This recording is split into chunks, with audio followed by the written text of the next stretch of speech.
There is a new homegrown product from South African soil, and that is Broom Sage Dental Toothpicks. Gentle and soft, natural. I just had the braai of the year.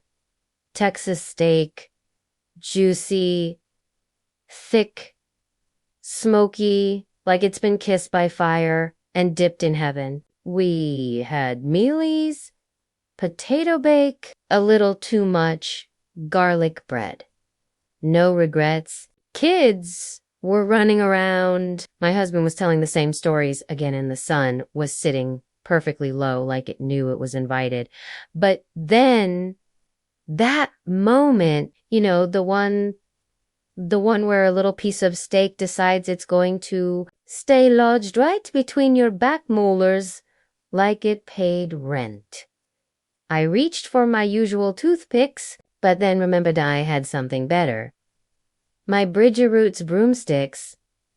Soft, light, and somehow elegant with sauce still on my face. I took one out the envelope, gave it a soft bite to shape the tip to my liking, fancy.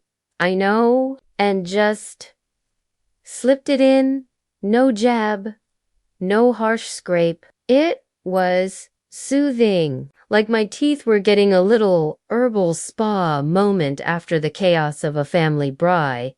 I sat back in my camping chair, picked clean like a lady, and thought, now this is luxury from the land. To whoever made these broomsticks in Bon Accord, Pretoria, bless your hands. You've turned a post-braai struggle into a ritual of peace. Now I just need a bigger stash. Because next weekend's another chop and steak situation, but hand-cut broom sage boiled in ginger, garlic, and honey, infused with intention, made right here in Bon Accord where peace is a place, not a promise.